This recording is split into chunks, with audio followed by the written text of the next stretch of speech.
I think Where this did is... you come from? Where did you go? Where did you come from, Cotton Eye Joe? I think this is probably the best that it's going to be. I think it is going to be the best there. They're still Something's happening out there. having a fight. Benny, They're jostling each other. they're jostling. My gosh, I can't believe we're doing this. I'm so excited. I'm so excited. I've been asking for, I think, a year. Almost a year. And it's not your fault. It's a scheduling thing. Scheduling thing. You've been a busy bee, as if I. Yeah. And you're leaving. When are you leaving? So I actually got pushed up a week. I was supposed to leave on April 4th, Okay. but now I am leaving, I think, on March 28th, which is crazy. Okay, so I'm glad we're doing this now. Yeah. Before your birthday, before you're leaving us again for like another 8 months. 11-ish. I know, crazy. That's crazy. Yeah, I remember when we talked about you coming on the pod back in like May, and then I was like, I need two mics, and then I brought other guests on, and I was scheduling. You're right. It's a scheduling thing, and it's completely fair.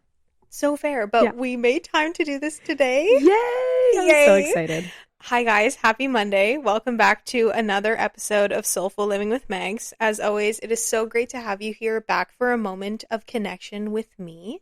We have a very special guest today on the podcast. I've been so excited to have my wonderful friend Veni here with us today, and this is a long time coming, as we just said, but now that it's happening, I just can't wait to dive into everything with you. I'm so excited. Yeah. I guess to start off, we should probably talk about how we know each other. Yeah. So we met in 2021? 2021. 5 years ago. We've been friends for 5 years. There's no way it's been that long. I know, it feels like almost, because I've only moved here. It's not like a full 5 years because I moved summer of 2021. 4.5. 4.5. Yeah. Almost 5 years. Craziness. We were in the same dance company for only a year. Yeah, only a year. And then we stayed friends after that, which is so fabulous. Yeah. I don't even know how we became friends. Arguably, I would say we became better friends after Source. I agree with you. Yeah. Even in my second year, we were probably closer than my first year, your second year. Yeah. How did we start hanging out, though? I don't think I remember that fully. I actually don't know. I can't remember. I feel like it was a bit of I think both of us were like, oh, we like get each other. Mm-hmm. And I think we hung out one time and it was just connected. It just and I think our energy matched each other very well, and like also complements each other very well. And yeah, I actually don't know why. I know that we hung out together in group settings with a lot of people, like even Abby and Rhiannon's parties at their place. When she was living with Jordan at the time, her and Abby, they would throw parties and like we'd go, but I don't know that we like really hung out like super tight knit until after, and then you and I just hung out one-on-one a bunch of times. And yeah. Well, it was the same kind of thing with Shay as well. Mm-hmm. I think Shay and I became much closer after Source as well. For sure. Yeah. Maybe that was just because like first year was intimidating for us, and then trying to get used to the new city and not knowing like anybody in the dance industry, and then obviously like you're trying to focus and like make it out after this, trying to figure out what you're doing beyond, and then also studying because you were doing like school at the time too. Yeah. Ever since I've known you, you've been doing school. Yeah, I've actually been doing it for 6 years. You're so smart though, but like so long of school. I'm like, oh, Benny's going freaking doing school. But Again. I guess the same thing. Like I always talk about, like I'm busy working. Like if I wasn't working full time, I'd probably be in school too. Yeah. You know, so it's one or the other, I feel. But yeah, I'm glad that we're finally doing this and that we've been friends for so long. And even while you being away, because you've been on 2, I was going to say tours, but that's, I guess, wrong. No, not necessary. Two contracts. For those of you who don't know and, you know, are not in the dance industry, there's so many different avenues you can go in terms of a professional level. But Venice actually was on 2 cruise ships, the same cruise ship, same, like, did you go on the same? I did a different route. Oh, I did you the did a same different ship, route. same shows, but the second time they had changed the itinerary. So I did, my first one was out of Asia. So I did like out of Singapore, Thailand, Malaysia. And then the second time I was out of Shanghai. So I did Shanghai, Japan, and South Korea, which was super Beautiful. cool. But I am very Asia'd out now. I think I'm done with Right. Asia, which is great. And yeah, so Venny was away for, 11 months at a time each. Then, she's training for a couple months before actually going on the ship, and then she's performing like every single night almost, and traveling the world at the same time, which is so cool, but I can totally see how like busy and overwhelming that can be. Your third contract, you're doing a completely different show. Completely different show. Which is so fun. Completely different route. I'll be out of Orlando, Florida this time. Nice. And I'm doing the Bahamas, which is incredible. Oh my gosh. I'm so excited. That'll be really nice. And you're still going to Miami to train? Yeah, for 2 months. For the 2 months. Yeah. And then, it's similar living quarters, right? Like you live with people in a dorm or like we're a hostel-ish. In little 2-bedroom apartments. Okay. Yeah, and you share a room with someone, but you have a kitchen. Easy. It's actually, I don't like it very much because it is very expensive when we're there, but it is a lot more freedom than when we're on the ship. Expensive, like, because they pay for your cost of living. For cost of living, but nothing else. Nothing else. Like, you're not getting paid when you're in Miami, right? And so you still have to pay for groceries. And so it's a little bit different than when you're on the actual ship. Yeah, that's so interesting. I think about the fact that like if I were to do something more professional in the dance industry, like I think I would like to do a cruise ship contract just because you get to travel when you're and performing, which is so much fun. But then I think about your living conditions and I'm like, maybe I don't. It's not for everyone. That. Yeah. Because you're in a tight little dormitory room too in the cruise ship, right? With someone like a bunk bed cabin, unless you are in a higher up position. And then you're sharing a bathroom. Yeah. And then and laundry. You're sharing the laundry rooms with everyone on the ship. And it's, like even like crew members you're sharing those things with. Yeah. So it's, okay, yeah. I don't know that I would feel like if somebody were to, did you live in dorms when you were in UBC? Or did you but I had my own, like, living out at UBC was so different than living in Miami or living on the ship because I had my own room. Okay. Like, I was in a 3-bedroom apartment out at UBC. Right. And it was, I could close the door and I had space. But, like, on ships, you close the door and there is always someone else there. And I feel like that's similar to dorms where like first year students, depending upon what school you go to, like that's very much the vibe. Like I knew somebody when I was at U of C way back when I went there before I decided to leave. She came from somewhere else across Canada and then lived in a dorm, but she was first year, so like you're sharing one single room, like single beds on either side, and then you're still like, it's a co-ed floor, which sounds insane. That I wouldn't do, but you're sharing one bathroom with like 2 sinks, 1 shower, and then laundry, same thing. It's a communal kitchen. I just feel like that would not be something I want to do. Yeah. So I don't know how you do it, but then I think it's worth it when you're traveling the world and like getting to do what you enjoy doing. Yeah. Once you get used to it, it's not that bad. But it was definitely a bit of because I was so used to kind of being by myself and living very independently. Yeah. It's just very different. You've always been really independent, which is something that I've admired about you. And maybe that's also why we've connected so much as humans, because I'm a fair bit amount older than you. Not a whole lot, but like 4 years. I think 4. So crazy. We won't disclose our ages. Everywhere for me. You guys know. But yeah, like you've just always been, even though your parents live here and things like that, the way you carry yourself is so independent and just like you're good. Like not that you like your parents are there for you 100%, I believe it, but you just carry yourself like you're an old soul and you're able to be responsible, and it's very much like you remind me of me in a lot of ways. I appreciate that. A lot. Yeah. Yeah. And I'm like, wow, I forget that like you like grew up here. Yeah. That's another thing that I've found very interesting is like a lot of people move here to dance and I just never left. Like the people that grew up here dancing leave. Right. And I'm one of the few, even among my peers right now, like a lot of people aren't from here. And it's very interesting to see like the paths that people go on and the fact that people are like coming here and like fighting for it and whatever. And I'm like, well, I'll always have a fallback here. I'll always come back here. Like for someone else to come here, it would be like if it doesn't work out, I'm going to move home. Yeah. And it's not here. And that just always blows my mind because this is home base for me always. I think about that too, and I do forget often that some people like grew up here because agreed, like a lot of people in our dance company traveled to do this here. Yeah. Because, you know, the proximity to the film industry is better. You're close to LA. All of it, like there's just easy access to those things versus like somewhere deep in Alberta. Yeah. Or even I guess not a lot of people from Toronto come, but like still it's just different. And then I forget, oh yeah, people actually grow up in Vancouver and stay. Yeah.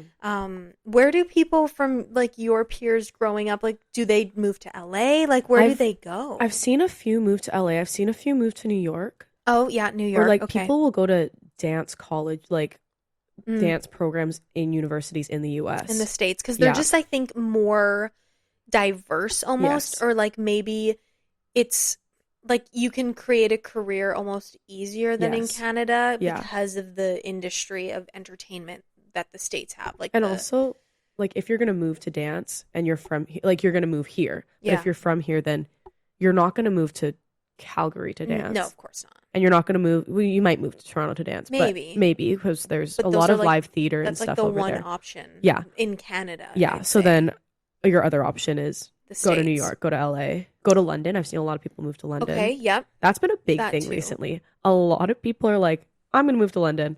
I know like at least 5 people who recently have made the move. Maybe their way of life is better. Yeah. I don't know. In Europe, I don't know. Cost of living, I guess if I were to move anywhere, I would be like London would be cool. Yeah. It would be really cool. Yeah. I feel like though London is similar to Vancouver in terms of like weather and stuff, I've heard. Yeah. So I don't know that I'd want to move from a rainy city to another rainy city. I feel like I'd go somewhere else, but I guess it's all relative in what you think. Yeah. Really depends. So, okay.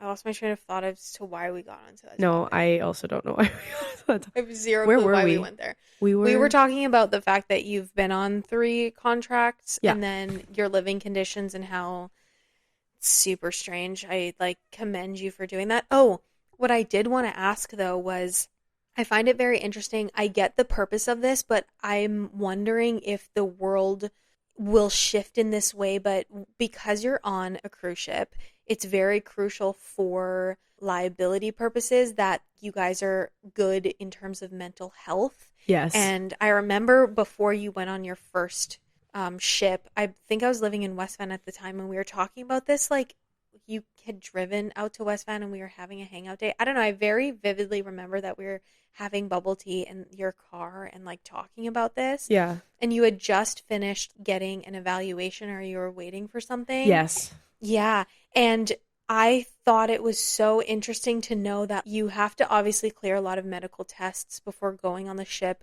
which I get for liability and safety purposes because they want to make sure that you're like of sound mind. Yeah. But what's it like being on a ship? Because like surely you have human emotions, and like if I were to be on the ship, I would be homesick. I would be like probably anxious one day because I do get anxiety, and like you're allowed to be sad, but like you're not necessarily able to voice it from my understanding as much. Because like, correct me if I'm wrong, if you do voice that you're having a bad day, an off day, you're feeling down in the dumps, like they'll send you home. Yeah, there's a big chance of that. I think what I have found is that the most important thing for me on contracts is I find my people that I feel safe talking to, that I am actually friends with, not just coworkers who will listen to me and I can vent to and know that it's in a safe space. Okay. It's a lot of, I think I grew up on my first contract a lot. Like I became a real human being because I was doing so much self-reflecting. I journaled so much. It was just a lot of like self-growth and finding stuff. But it is true that like if you are in a not sound mind, it's such a liability thing for them that if you voice it to anyone that's higher up, like they're obligated to report it. So it's a bit of a slippery slope for sure, but I haven't found that I have had a problem with it. Okay, that's good. I think the biggest thing that hinders it is just like what I said before, the lack of privacy and like space, and that's where you kind of have to find it for yourself. Like find this areas of the ship where you can just be by yourself if you need that space, or like setting boundaries, especially with your roommate, is a big one. But yeah, it is hard. Yeah. I feel like it would be a difficult adjustment even just with the roommate thing, or like say you don't get along with the person that you're living with, like Yeah. you're stuck with them for the 11 months and like that can be really isolating too. Or if you can't find your people, what is in the sky right now? Sorry, can you just look? Oh What my God. the hell is that? What is that? Wait, Guys, I there's wonder if some I can flat zoom in. thing. I want to see if I can see what It's it a says. UFO, imagine. No. It's a banner. It's a plane Wait, pulling wait, a wait, wait, wait. banner. Guys, the iPhone 17 camera is crazy. I was going to say It you says have a new phone. wealthsimple.com win a home. That thing has to be like 2 kilometers away from us. That's far. That's very far. This is so impressive. I cannot. Yeah, your phone looks really sick. Guys, by the way. iPhone 17 Pro. I love that. Pro too. Oh my gosh. No, but I just feel like I would find it challenging if you didn't have people that you can confide in, but that's really good that you do. But yeah, like not being able to say I'm having an off day, which like you're so allowed to have. I just feel like I wouldn't want to share that unless it's with people that I know I'm safe with and wouldn't say anything. Yeah. But it just like it makes me think if I were to do that, I have a very particular way of living. Yeah. That I would find it challenging to probably not have an off day or not show it, but then I guess you would get used to it, or like you said, like find areas in the ship where you can reflect and recharge and like recenter yourself, which I think is important and amazing that you were able to do that of like, I have my me time, because you used to like exercise every single day or like do your walk and suntan along the beach. Like you'd walk the track and then you'd like read and just lounge, which is so fun and just relaxing when you're not like in rehearsal and not performing your shows too. The nice thing is that also you become a bit of a family with the people that you're like, the people in your cast especially, and everyone's there. Like everyone does to an extent look out for each other. Yeah. And if you are having a bad day, like people will give you the grace most of the time, good. Which is really nice. I've always gotten very lucky with my cast though. I like to say like I've never had one where it was like a super toxic environment for me. I know that sometimes the cast really does make a big difference though, I've been told. Oh, for sure. Yeah. That would make so much sense because you're spending time, you're stuck with them this entire time, and it can get really messy, I'm sure, for some people. But if you have a good group that is looking out for each other, it can make your experience that much better. Yeah, 100%. Especially in a new area where you know nobody and you're traveling the world that you've never been. You also want to like live your life and have fun while doing it. And you're there for a purpose of like, you're all there for this common experience of performing because you love to dance and love to entertain. Yeah. So that's really nice that you've been lucky. And I'm so excited for your new contract. I can't believe it's 11 months though. It's going to go by so fast though. It flies. I was thinking about this the other day because I was having, I got this contract in January, and prior to me getting it, I had just finished school in December. Like, thank God. Yeah, it really. You don't have to study when you're on the ship. You don't have to do anything. Yeah, and the timing was great as well. But there was those like the 3 weeks between when I graduated and when I got offered this contract. I was like, I don't have a job. Like, what am I gonna do with my life? I haven't started applying to jobs. I don't know if I'm gonna get offered another contract. I've been away for so long because I got off of my last one in March of last year. Right. So you've been here for a long time. 10 months since I think I'm going to hit my year home date in about 4 days. So, wow. But it was a very, very stressful time. And then I got offered this contract and I was like, okay, so the timing was right. Yeah. Everything happens for a reason, but it was so incredibly stressful because how do you transition from post-grad into real life? I still don't know. I don't know either. And I feel like that is a common struggle that everybody has. They've spent 4, if not longer years, 6 years for you in school, going every single day, studying all the time. And then it's like, okay, you're thrown in the deep end. There you go, start applying for jobs. What job? I don't know. You can do whatever you want now. You can literally do anything. There are so many people that get degrees and don't use their degrees. And then it's like, what do I want to do with my life? How do I do this? Yeah. Lots of people are, hiring with the expectation that you have experience, but then how are you supposed to get it? You've been in school. So it was great timing that you were able to secure this contract again. Kind of gives you like the full time when you're there to obviously be in the moment and experience dance, but then also like I believe last time we spoke about this, you had said that this might have been your last one that you're doing. I think if it was my last one, I would be comfortable ending on this note. If I got offered another one, I'd probably take it. Okay. But it would have to be like right timing, right place, right show. Right. So I can feel comfortable saying that I wouldn't, but that's good hindsight or like insight for me to have, because then I can spend this next year kind of thinking about what it is that I actually want to do with my life. Because the crazy thing about postgrad is that you can literally do whatever you want, but no one tells you what to do. And I feel like for the last 23 years of my life, everyone, like, you get told what to do. You're in elementary. Oh, you're going to go to high school now. Oh, you're in high school? You'll probably go to university. Oh, university, you're doing 4 years of exactly what you're doing, these degree requirements. Yeah. But after that, you're just thrown to the wolves. Yeah. And even in dance, like, not just school we were told what to do, but being in a sport and an art where you're literally told exactly where to stand, where to put your arms, how to do this, how to do that. We've been told our entire lives what to do. So the fact that now, like, you're actually entering independence and, like, trying to figure this out for yourself is such an interesting thing, but it is really cool at the same time, and something that, like, I think I can, like, bring to the conversation that, like, a lot of our younger friends, my younger friends, obviously you being younger, like, aren't quite there yet. Like, you can literally choose whatever, which is the coolest thing about it. And I'm still, like, choosing things every single day that are going to shift my life. And, like, nothing is really finite. You can just, like, switch course when you need to. And every journey is different too. You can't, that's the biggest thing that I've learned in the past year, is you can't compare yourself to anyone. You can't. Because everyone is on such a different journey. Yeah. And it isn't, like, if you compare yourself, you're going to go crazy. Yeah, comparison is the thief of joy. And I think something that's toxic in, like, the dance industry is that I think we are constantly comparing. And something that I even did when we were in the company, like, obviously, like, you're actually watching these people dance and, like, comparing yourself and critiquing yourself. But then I also learned that, like, you're so right on the point of everybody's journey is different. And the more that I have learned since living here, like, the more I understood, okay, like, my path isn't going to look like Venice. Like, my path isn't going to look like some of our other friends that are wanting to be in film, wanting to shoot commercials, wanting to do XYZ, where I'm like, oh, I don't think that that's my path, and that's so okay. Yeah. Because now I'm choosing this, and, like, I'm going into something so different as well, but still my own.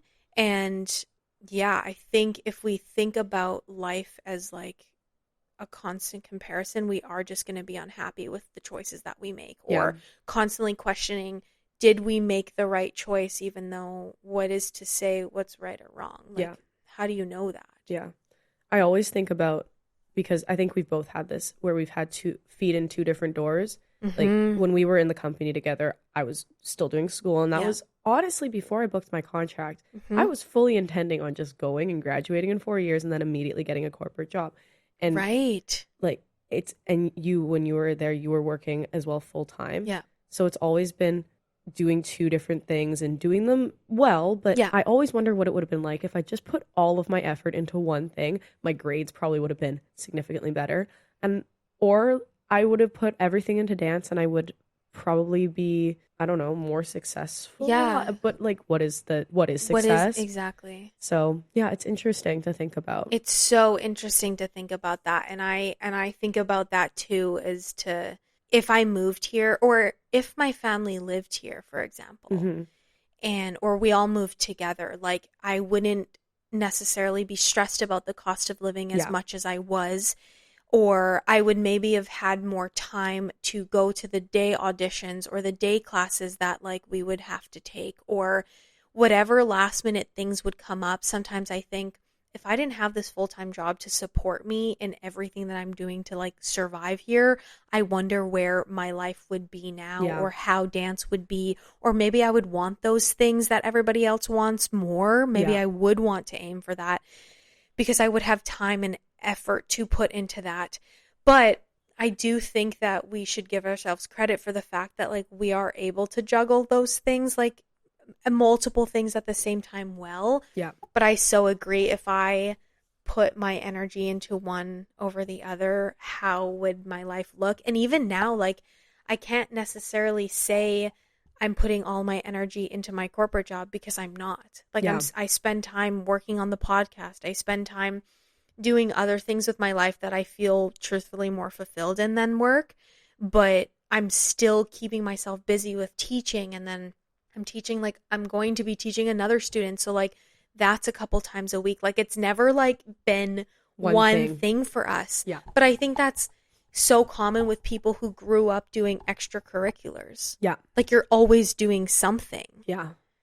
Yeah. But yeah, crazy to think where our life would be, or like how you would be in the dance realm, how you'd be. Maybe you would be working a corporate job right now if like you just if you didn't get your contract. If I didn't book that contract, I probably would be an accountant.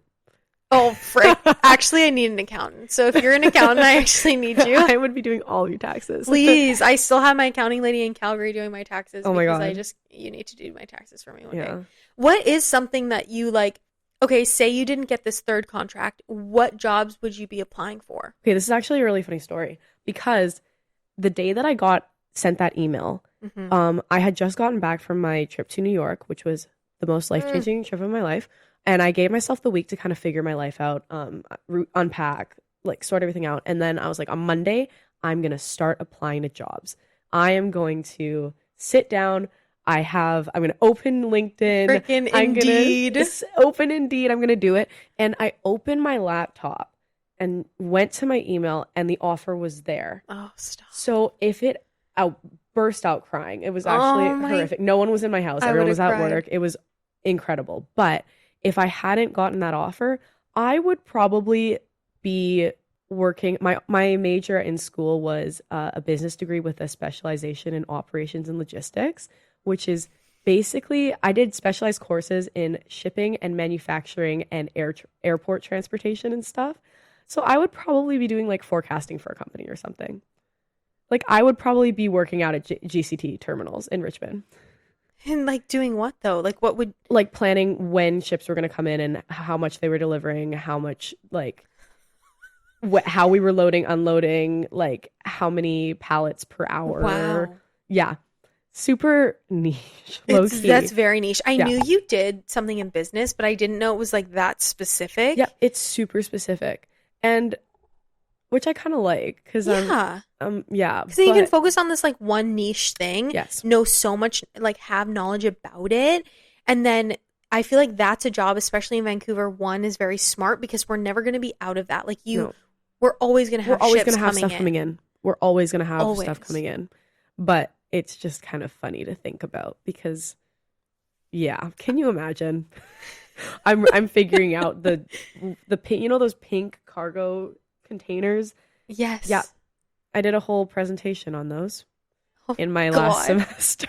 Sounds riveting. I talked about that shipping. Wow. Company.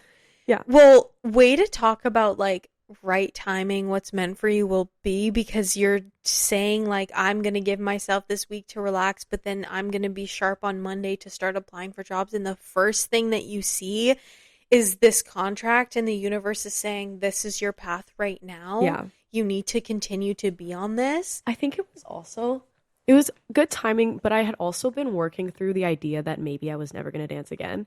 And my friend actually said this to me after I told her that I got the contract. She was like, I think you had to let it go in order for you to be given it.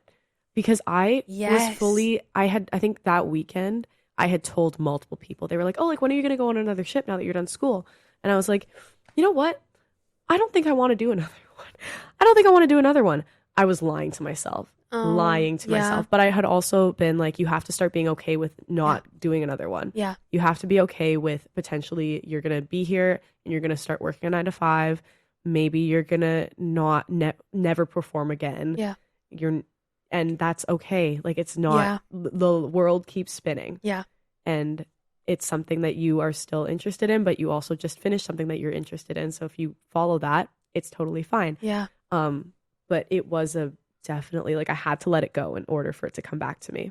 What a nice lesson indeed. It's like sometimes we hold so tight onto things that we can't necessarily, the universe is saying like you do need to just let it go and let it be and let your life be exactly how it's supposed to, and then it will come back to you if it's meant to be. Yeah. Like the fact that you were starting to be okay with that. And like maybe that is not the path of your life now, but like you can be on another journey and it still be okay is so, that's a great message and a nice reminder, because I feel like people feel like this who do extracurriculars, at least for as long as we've done dance, like people who play hockey or soccer and like go into university doing sports like that, it can be really difficult to let it go when you are an adult. Yeah. And like, at least for myself, it was something that I've been learning to let go. And I think that there are so many parts of me that ache to do it. And sometimes every time we watch a show, I'm like, I do wish I was there. I wish I was up on stage doing that. If I got offered some random cruise ship without training after this many years, that'd be crazy. I would take it. But I would take it like just for the experience. But then I've also had to learn that like I'm more than just this one thing. Yeah. I'm more than what I've done my entire life. But it doesn't mean if I don't do it again, if I never perform again, that I'm losing that. Like it's always within me. But I did have to learn to like be okay with moving course of my life. Yeah. And that's so okay. Yeah. And so it's just that, your message was beautiful in that. I think your friend is right, is that you needed to let that go of like, how can you start to mold your life in a different way where it's not revolved around dance 24/7? And then you're given, okay, here you go. Let's do this again. Because sometimes it's very hard to let that part of you go. And there are, again, moments of me where I'm watching people on stage and I have a lot of FOMO. But then sometimes I'm like, but I feel so fulfilled, like when I come home from work and I have time to do other things that I've always wanted to do that I've never had time to do before because we were dancing. Yeah. The fact that like, I mean, you're getting into fitness too crazy amount. Your arms look sick, by the way. Not that I've seen them today, but last time I saw them, they're sick. Oh my God. But like, I have time to go to the gym and work out versus like we were obviously athletic being dancers, but like I wouldn't have had the energy to do that on the days we weren't training. Yeah. And my sleep schedule is intact, and like just the little things I'm able to appreciate more about life. And then I have time to like teach. So it's not like I'm losing dance. Yeah. I still get to do those things. In some capacity. In some capacity. And if I do want to get back into it, I absolutely can. And like, I know one day I'm going to like want to take a class desperately. I just think that I'm like still at that point of like, I don't really know if I'm ready to kind of go back into it. Yeah. I think I'm still learning to be okay without it. Yeah. And that's also fine to do. I had such a huge identity crisis before I got offered this next contract because I was working through all that stuff. And I actually ended up reconnecting with a couple of my high school friends, and they have always known me as a dancer. They're like, oh, you're the dance girl. Like, what? Oh, you're literally like the jobs that you have done recently. You're a dance. You're everything on your resume is dance related. Like, you work at the dance center, you teach dance, you were just dancing on a cruise ship. And this was while I was trying to figure out who am I if I am not a dancer. Yes. And it was so hard because they said to me, they were like, well, of course, like, you're a dancer, like, whatever. And I was like, well, what if I never do this again? Yeah. And it was such a weird thing to process through. It actually made me really ticked off. I was really angry about it at one point. I was like, everyone knows me as this one thing, but I am more than this one thing. 1000%. Yeah. But like, I think we clutch onto that identity so much that it feels, and like, maybe, I don't know if you were angry about this particular thing, but like sometimes when I meet people in my life now, they don't know that side of me as a dancer, which is crazy because all my high school friends, my junior high friends, everybody has known me as the dancer too. So then I'm like, wait, I have more to offer than just dance. But I like forget that, like, sometimes I'm so quick to be like, I'm a dancer. And then I'm like, but like, I'm not doing it as full time. I kind of do when I want to do it. But then I can like prove to them that I'm more than just that. But it is weird that like, that's my first instinct of like, I dance. I moved here to dance. Do you dance anymore? Like, lots of questions people have asked. Or are you still dancing? And my answer is just like, I've taken a break, or like, I do it when I want to. But I'm like, in reality, I haven't taken a class in like a year now. Yeah. Which is crazy. But like, does that make me not a dancer anymore? I don't know. Like, I am still one, I feel, in my heart. Yeah. You always will be. Always will be. Yeah. But You're so right. Like, we are so much more than just the one thing we've always done. But it's hard because people like to, I think, remember other people by, I can connect you to this part of like my life, or like I can connect you to the fact that I've always known you as a dancer and like you've never had time to do anything else other than dance. Yeah. But it's hard not to identify yourself as that one thing when that's all you've known, and that's something that's been a part of your life for literally decades. Yeah. Decades? Yeah. Decades. 20 years. Something. Yeah. Another thing that I had a problem with also was because it became a job, and then the joy just disappeared. See, really. I didn't want that. Yeah. And that has been, I have to take, after I come back from contracts, I have to take a break. Yeah. And this past year has been really good for me because I have been trying to figure out how I do it for the joy of it rather than how I do it because I want to book another job or whatever. Because I caught myself doing that. I caught myself taking class because I was like, I have to keep improving and keep in shape and keep training so that I can be ready for when I get another job. Yeah. And then I was like, well, that completely defeats the whole purpose of it, I think. Yeah. Because dance is an art. Yeah. And it is something that I've always loved doing. Just to express yourself. Yes. So then if I'm losing that, then what is the point?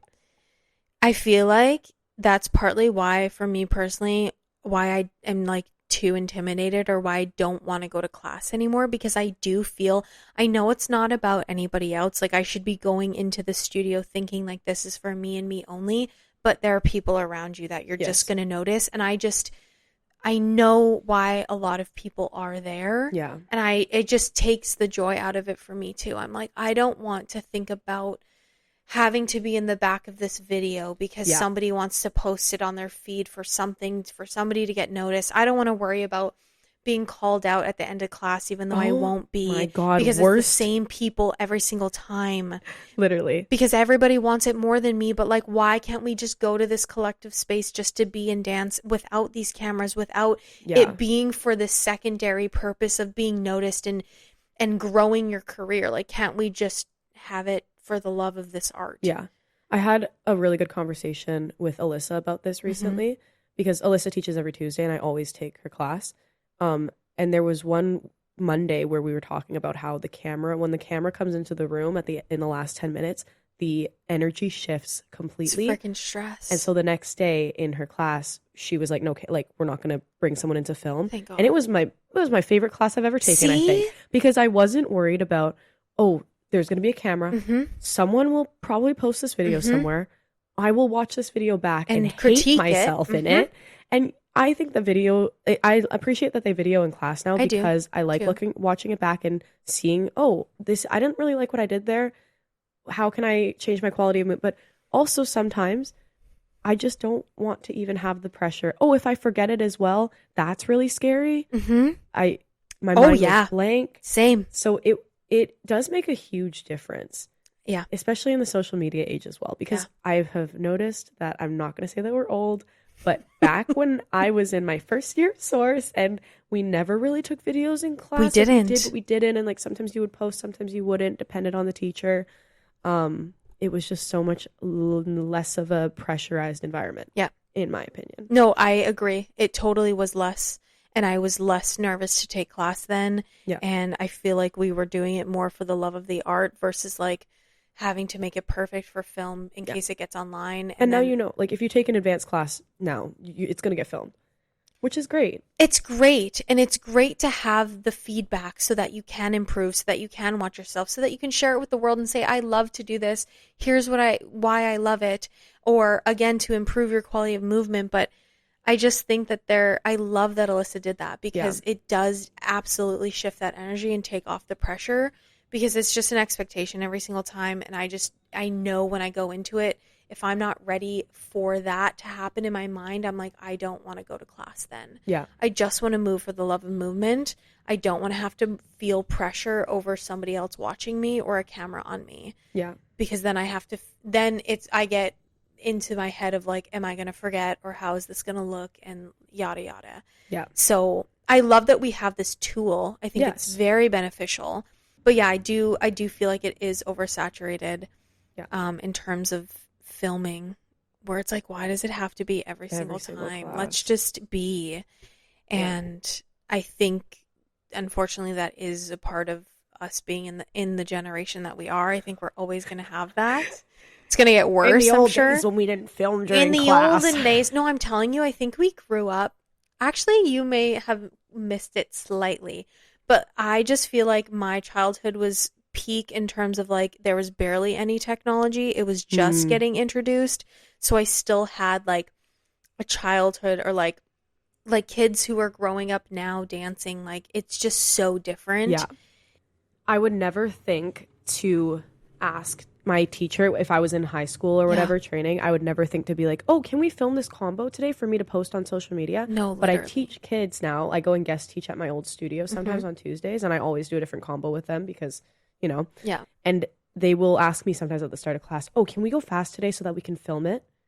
And I'm like, wow, like this is, I love that they're so eager and that they want to, but it's also very interesting because that would never be my first thought. Is I want to be able to film this so that I have this video that theoretically I could post on social media. Yeah. It's just a different generation. Different generation, totally. So I think I'm more accepting of it now, but sometimes it's like a shock of like, holy moly, that's just not what would happen. So I kind of get how like our parents feel probably about social media, or like even older generations, of like how it's shifted, because I do feel a difference. But I wanted to ask you how, I guess, in terms of like how you were able to let go of the idea of like, maybe I won't do another contract, maybe I won't dance again.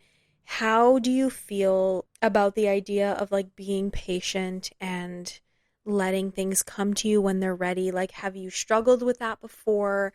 I feel like I'm a patient person in a lot of ways, but then very impatient in many other ways. So I feel like I ruminate so much, and I'm constantly thinking like, how easy was it for you to let go of like this idea so that you can just be patient, so that you may or may not get a contract or may or may not go on this particular course? I have one major fear of the unknown.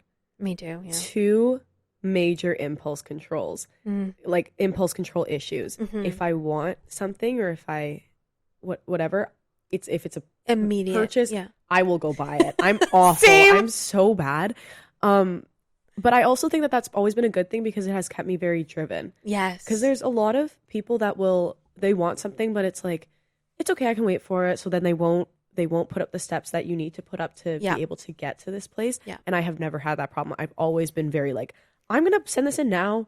And if it doesn't go through, it's fine. But at least I've put myself out there forward for it. And that's okay. But it was really, really difficult because it was so out of my control. Oh, I also have control issues. I do too. That's probably why we get along too. Major control freak over here. So the idea that like these people in an office somewhere in Florida are deciding the course of my life. And it was everything that I could do to not send an email every week being like, hey guys, like just following up to see, because if not, I'm going to apply for other things. But also you can't say that because why would you do that? And it was horrific, genuinely, because I just was out of control. I didn't have any sense of what was coming next. But I think I learned a lot from it. I think I've gotten a little bit better at kind of letting go a bit more. Letting go and reframing. Yeah, I think the reframe is important, especially for people like us who like to be in control. Yeah. I think that we are met a lot of the time with, if we stop trying to control every little thing and how it plays out, and you just loosen the grip a little bit, I think you are shown through new experiences that you're given, or just like when things do work out, because they always do, you're like, oh, I'm glad I didn't need to stress about that. Yeah. I didn't need to think about this like fear of the unknown of what's going to happen, because this worked out in my favor anyway. Yeah. And even if it hadn't gone the route that you thought, it still would have pivoted for you in a beneficial way, I think, regardless, because you're able to, as a human, like figure it out along as you go. Like, you're very well adaptable, I feel. Like you would have just, if it wasn't meant for you, it wouldn't have crossed your path. And like anything that were to come, say you didn't get this contract and you were to get a job at some shipping thing that I have zero clue at all about, like, it would have been meant for you anyway, and you would have probably been excited about that too. Yeah. And I think I'm a better person for having to sit and just let it play out the way that it was meant to play out. Yes. Yeah. Even though sometimes it's hard to do that, and that's okay. I think it's always going to be hard to do that. But I feel, honestly, less high-strung than I used to be. I say that very lightly. I say that. But like, I do you know too, what? but The bar was on the floor because I was so high-strung. But you know what? Too. Any improvement is better. Any improvement is better. Yeah. Those little steps are actually what is pushing you forward more. Yeah. Like, that's the bigger difference that it's making, and the fact that you can acknowledge, like, they are smaller changes that I've made. Like, I'm able to adjust, and like, that's incredible. But yeah, the friggin' bar was on the floor too, because I was very high strung as well. Yeah. Being out of order, at least for me, is like really stressful. And like, the fact that today I'm thinking, like, it's my Sunday. Normally I'm very particular about what I do, but then I'm like, wait, like, I'm having a great day with Venice. Yeah. It's okay that I have to do my other routine things a little later. Yeah. There might be slight freak out in my brain of it's like, okay. I should have edited this podcast episode way earlier, but like, it's okay because it gets done anyway. And like, it's okay to shift it. Yeah. You don't have to do the same thing all the time. You can adjust. And even my past week, my schedule was all over the place, going to bed a little bit later than I should have. That will have to change for sure. It's worth it. It was worth it. And then and then also just like, yeah, it's fine to shift sometimes and adjust your schedule and routine and 100% and all of that. Yeah. Is there something that you would not that there's a lot of listeners that are dancers for sure, but like, do you have any advice for people who either are in the dance industry and want to make it in a professional realm, or just people who are in a passion that they have, a sport, anything that they want to like keep pursuing beyond what they're currently doing now? Like, do you have any advice as to what worked for you in terms of like, because I mean, you've been very successful getting these 3 contracts. You've been super consistent with your training. Like, you can speak to the dancer for sure, but like, what would you speak to like an athlete wanting to like pursue something, or anybody in general like pursuing their passion? What is the best advice that like you could give that you've taken for yourself that you're like, this paid off? What I did paid off, if that makes sense. I feel like for me, it was determining how much I wanted it. Mm-hmm. Because if you don't want it that much, then it's not worth it. Agreed. You know? And that's something that I've been thinking about a lot lately, because the last year has been once again, huge transition where I was going to in-person auditions that I haven't in-person auditioned for something since I auditioned for my cruise ship line. And it was so incredibly scary. And it made me think, like, do I really want it that bad? But then I realized that because I love it so much, of course I want it. Mm-hmm. You know, and the fear is like almost worth it at that point. Yeah. Like, get yourself uncomfortable to do it. Like, what's the worst that can happen? You don't get a call back. Yeah, and you need uncomfortability to continue to grow. 100%. For sure. Yeah. Also, this is my favorite quote: "Your network is your net worth," because unfortunately, in every single industry ever, it is all about who you know, and it not. So is. I think it 100% is maybe a 40% talent, 60% who you know thing. 1000. I completely agree with you. Except arguably in cruise ships, because they come from I have no idea who I didn't know who any of the panel was before I auditioned. But most of the time in any industry, it's who you know. Yes. Yeah. Yeah. Unfortunately, as someone who is incredibly, arguably introverted, it's really hard for me to introduce myself to new people. That has been like the biggest hill that I've ever climbed. Right. And getting out of your comfort zone to like, no, I need to make connections with people so that even if I don't get something now, in the future, they know who I am. I'm a familiar face in another networking event that I go to, or another audition I go to. It's like, oh, I've seen you before. Like, hi, you're building connections with people.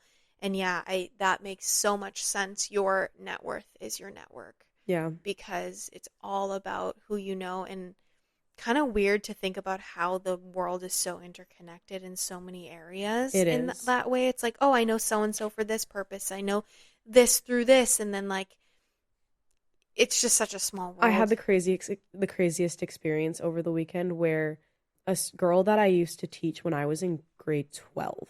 So she's 2 years younger than me. Okay.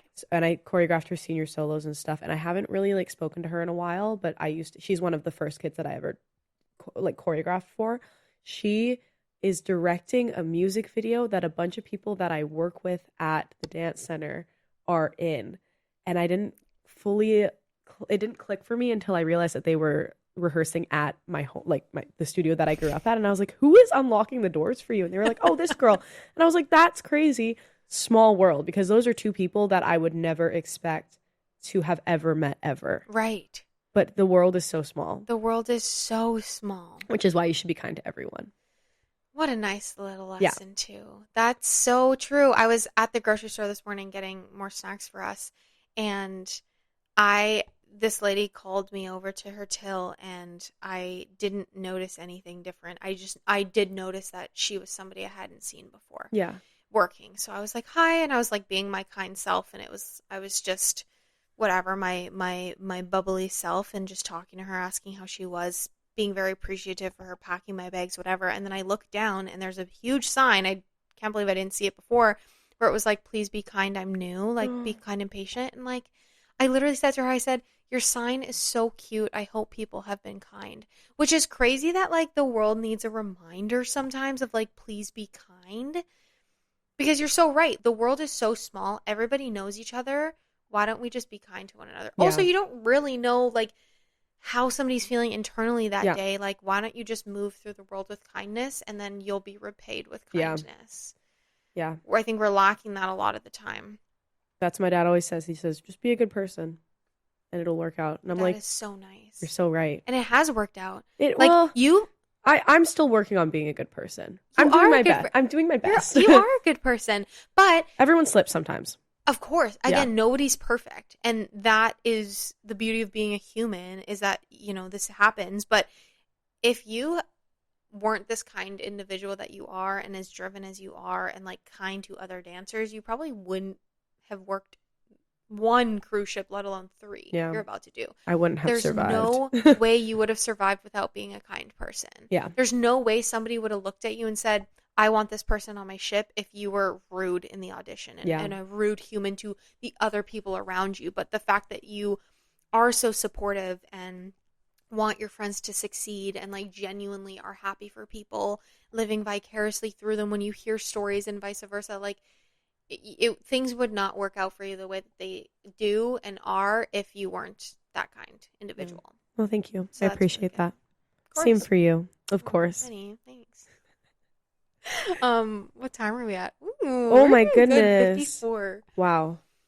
Okay, I have this is my favorite question that I'm asking people right now. This is completely unrelated. Do you know what an EGOT is? EGOT. So it's when like a celebrity or like famous person receives like wins an Emmy, Grammy, Oscar, and Tony. Okay. And so like it's really hard to do. I think there's like only a handful of people that have an EGOT. Do you know who? It's a great question. But I saw a TikTok recently that was like, what is your EGOT? Like, what are 4 relatively huge things that are like, it would be really hard to do it, but are achievable and theoretically you could. So for example, one of mine, I think I could be a New York Times bestselling author. I think, because it's not that hard to get onto the New York Times. It's definitely not. I would love to be a New York Times. It would be more me writing a book would be really difficult. I actually have like part of a book started. Yes, okay. Yeah. So it's that. Like, what are your 4 like big ones? That's a hard question. It's a loaded question. I'm looking up EGOT That's winners. A very loaded question. Yeah. That's like when people... Okay. EGOT notable winners include Steven Spielberg, Jennifer Hudson, Elton John, Viola Davis, John Legend, Whoopi Goldberg, and Audrey Hepburn are a couple famous EGOT winners. That makes a lot of sense. Viola Davis is insane, so yeah, I'm glad she did that. Yeah. Frick, There's only 19 people in the world who have. That's insane. As of 2024, 19 people have the coveted EGOT honor. Wow.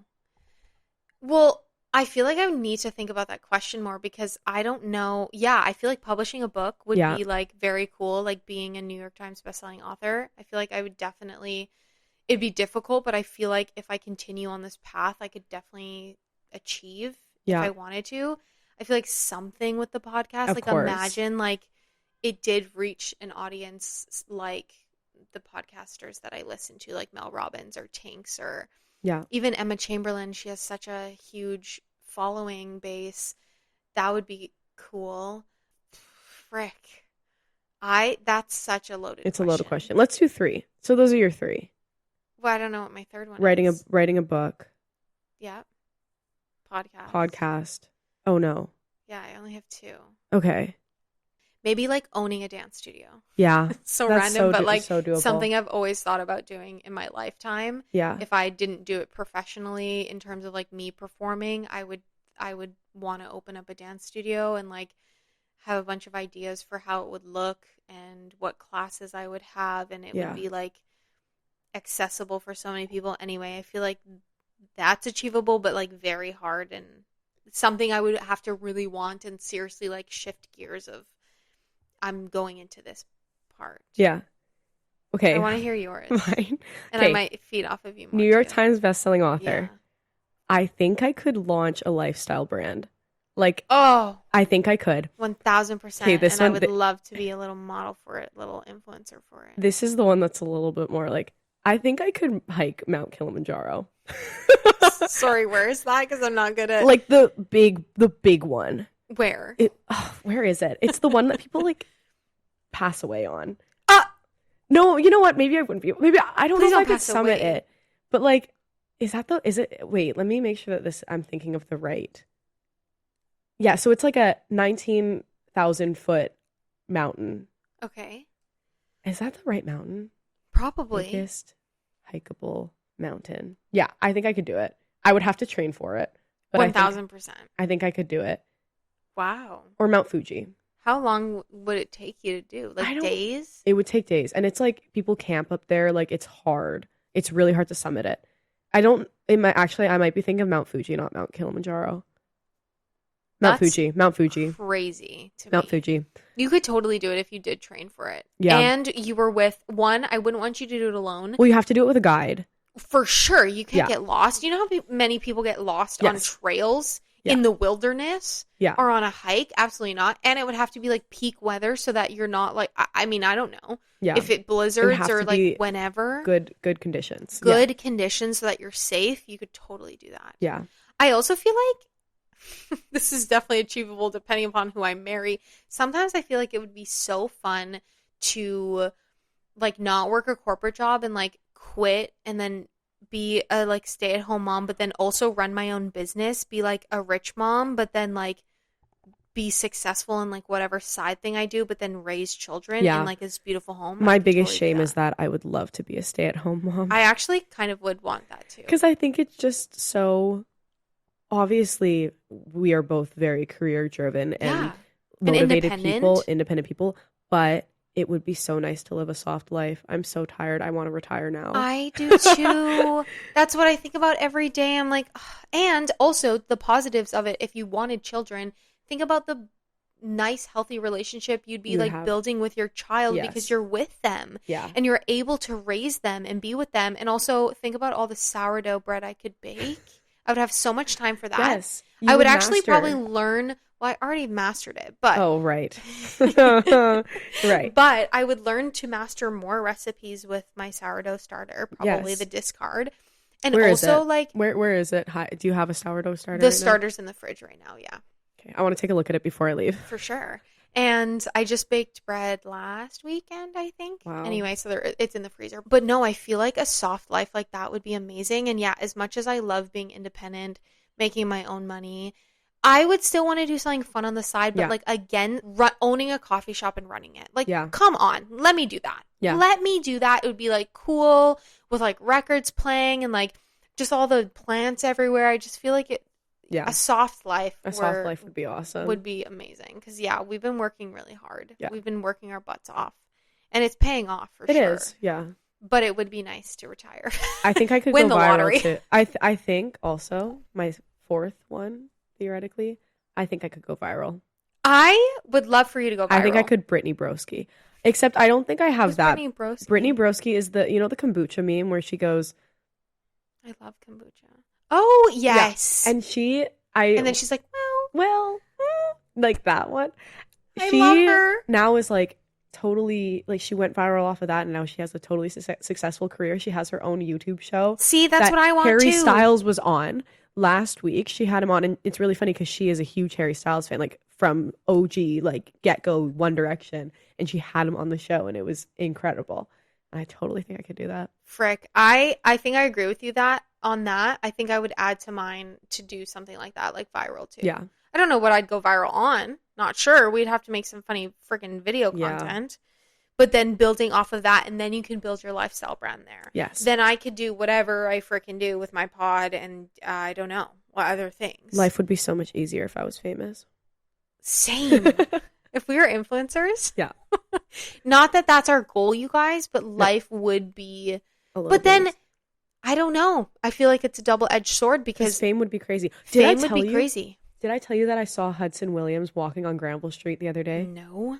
I got off work and I was walking, and I turned around at the cross. Do you know who Hudson Williams is? Yeah, I've heard of the name. Have you not watched Heated Rivalry? Oh, of course I have. Okay, I was like, I know this name. Heated Rivalry. He's the guy from which one? Not the Russian one. He's the other one. He's Shane Hollander. The Canadian actor. He's the Canadian actor who went to Langara. He was walking. He went to Langara? Yes. He was walking Granville Street. And I passed him, and I kind of did a double take, but I was in the middle of the crosswalk, so I couldn't turn around and like be like, hey, because we were in the road. But it was 100% him. He's shorter than I thought he would be. Oh, frick. Wow. I want to say he's 5'10". But oh, okay. Not a short. No, but like it would look like a short 5'10", maybe a 5'9". Okay.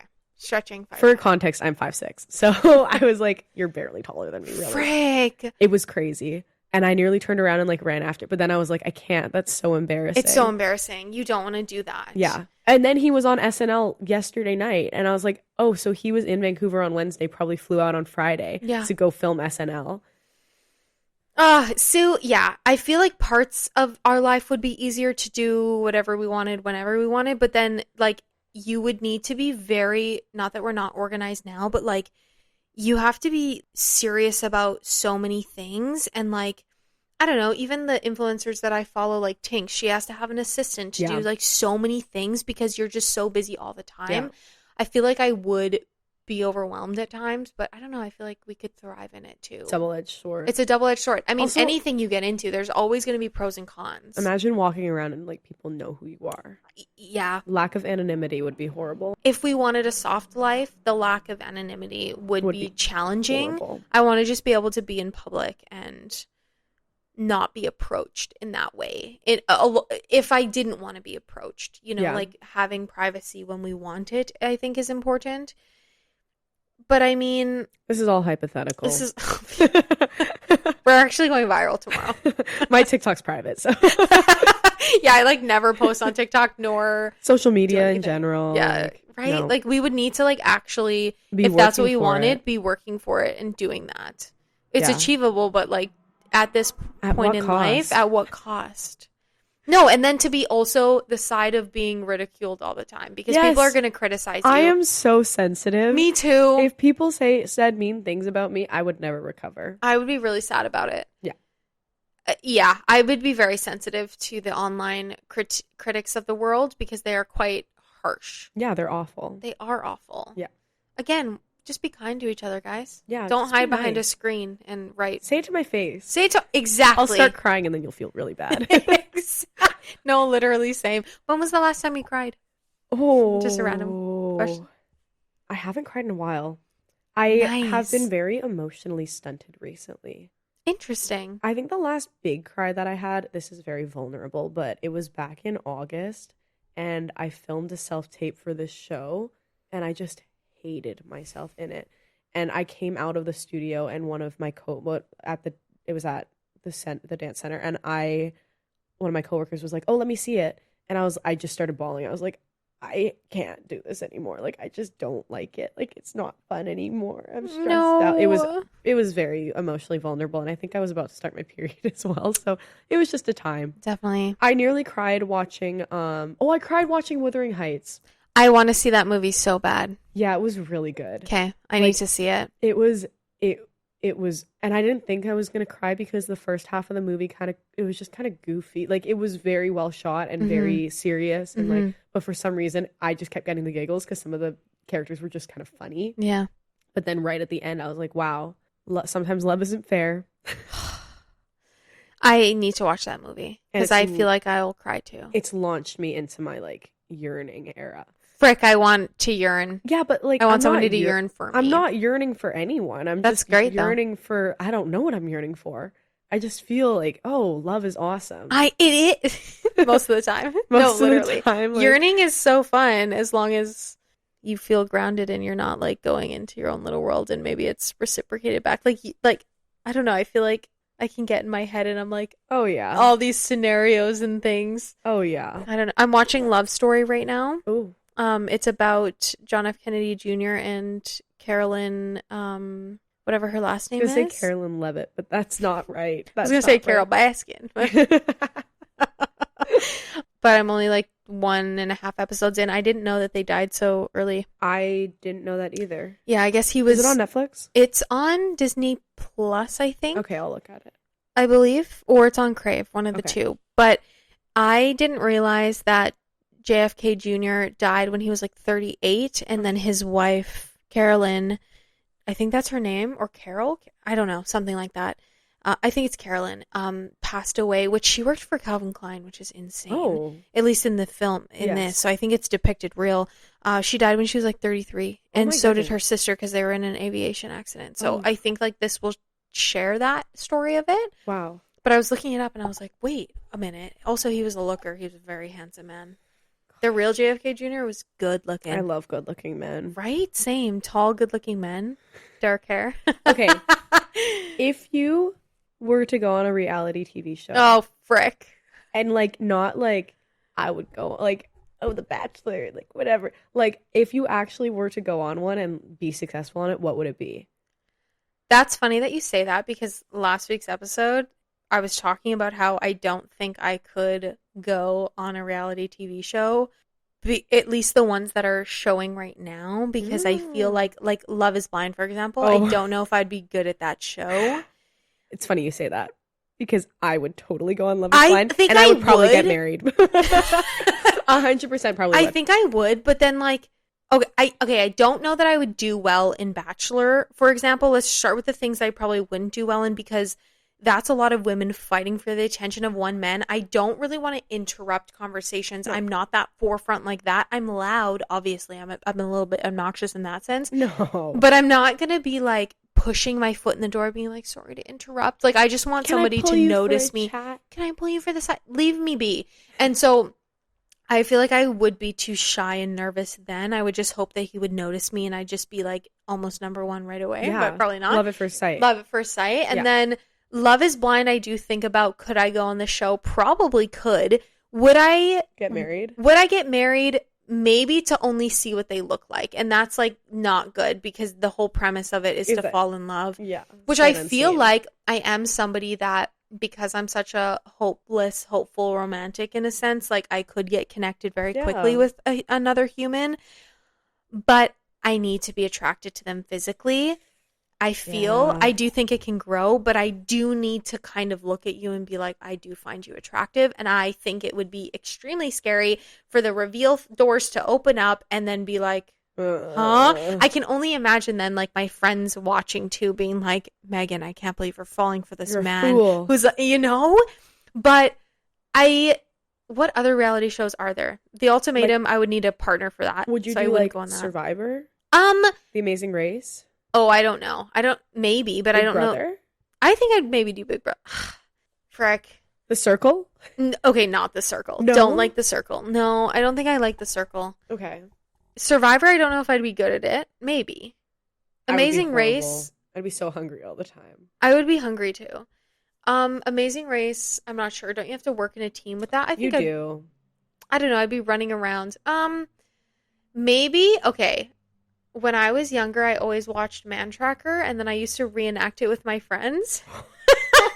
At school, we would play Man Tracker. Yeah. I feel like I could do that. I feel like I could do Man Tracker. Yeah. That would be fun.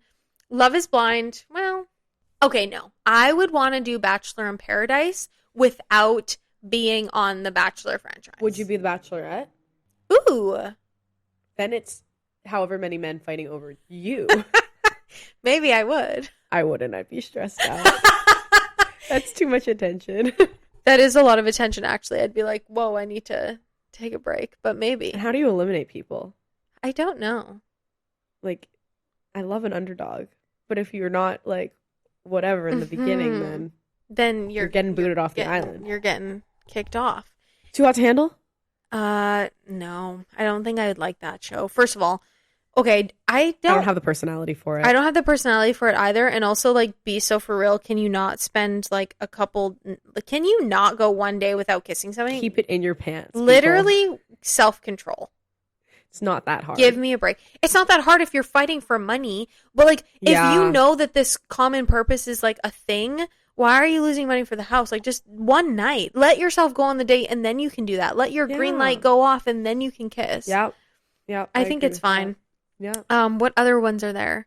Temptation Island. Again, you need to be in a partnership. That one is the weirdest one I've ever watched in my entire life. Insane. I was paying for. I think it's on Crave. I don't know, but they have they have 5 seasons on there, and I was watching through them, and I was like, this is the craziest show that I've ever seen in my entire life because it has to be staged. It has to be. Why would you and your partner be okay with going on a show like that? I can't imagine. Even The Ultimatum. How would you and your partner be like, yep, we're going to break up, kind of, but it's so okay for you to, like, be with another person. And how would you come back from that? How would you recover? But there are also people that do, like, that is, like, their preferences are that, like, non-monogamy and stuff like that. Like, which is fine. And you know what? We're not judging. We don't judge here. No, but not at all. For me, myself, I could not.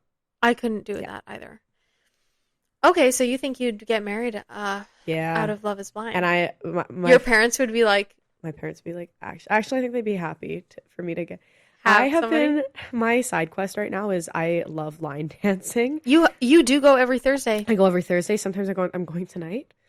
Dirt sober, by the way. I'm in there just busting it down with zero. I drive there. I drive back.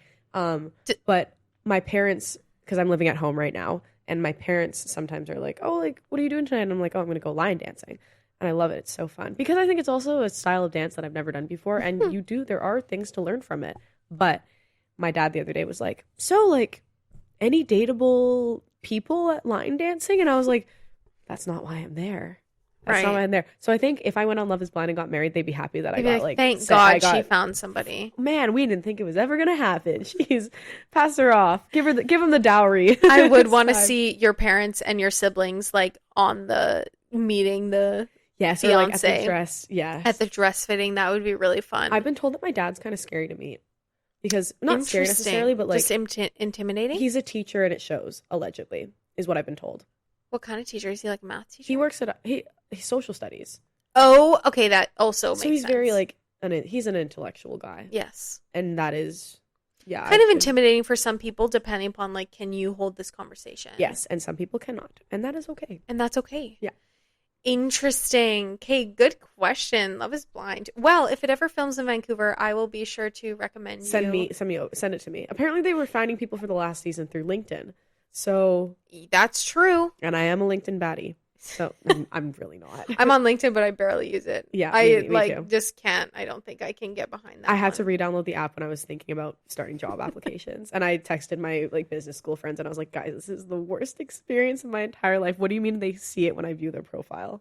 If they have that paid, LinkedIn. But yeah, you're right. I wonder how many people have seen me look at their profile and lurking. You get a notification too. Oh, geez, you do. It's horrible. That's horrible. Yeah.